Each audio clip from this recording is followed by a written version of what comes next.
Alright, ladies and gentlemen, welcome to Abenyamonge Media for today's stories and detailed analysis from Kenya and all the four corners of the world.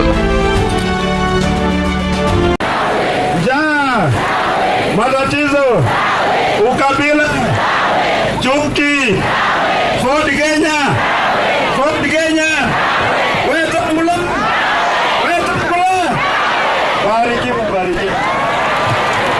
Hey, ladies and gentlemen, Governor Natembeya is one of the governors who has started a movement in the western Kenyan region. And this movement is widely now known by the TAWE movement that is leading and calling upon the people of western region to be one thing.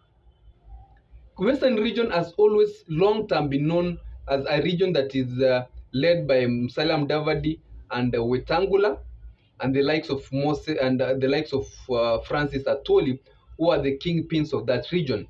But Governor Natembeya is showing indication of attracting masses and being a future leader of that region. And that's why even in the coalitions that are being formed, in the coalition, any coalition that is being entered, Governor Natembeya is being mentioned because of his ability to associate with the people of the western region.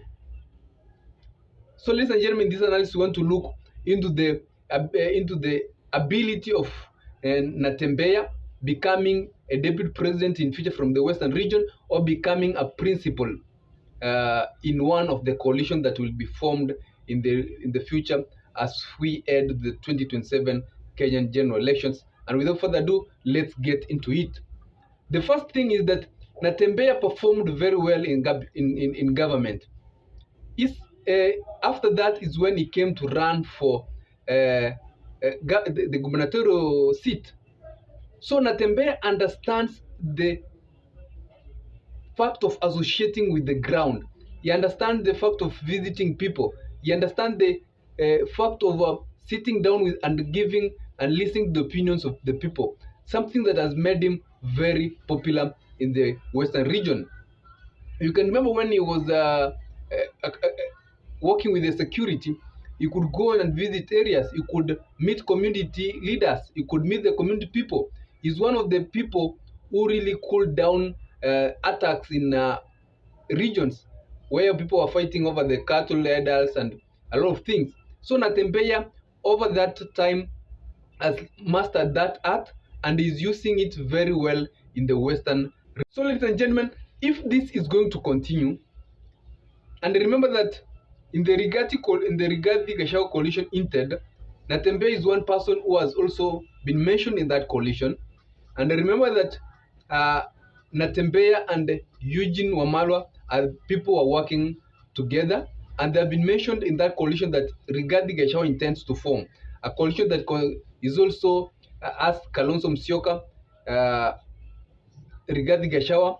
Fred Matiang'i is we are not very sure about Fred Matiang'i, because Fred Matiang'i himself has that intention of running for presidency after Uhuru Kenyatta moved to the side of Ruto and donated some of his members.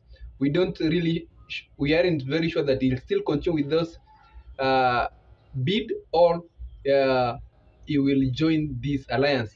But Eugene Wamalwa has always shown interest, and Natembeya is one of the people who are mentioned to come into that coalition. So if Natembeya is going to move into this side, then it's a clear indication that Natembeya and Eugene Wamalwa and some MPs like Peter Salasia are people you cannot underestimate in the 2027 general election.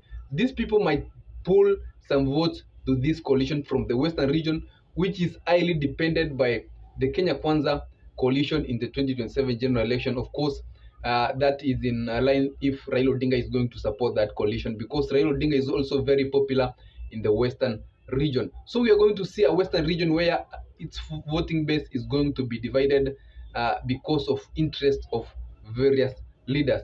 Others, ladies and gentlemen, you can tell me what you think in the comment section. Those are only but my opinion. You can tell me your opinion in the comment section. Like this video and share. Have a nice weekend, ladies and gentlemen. Njaa, matatizo, ukabila, chuki,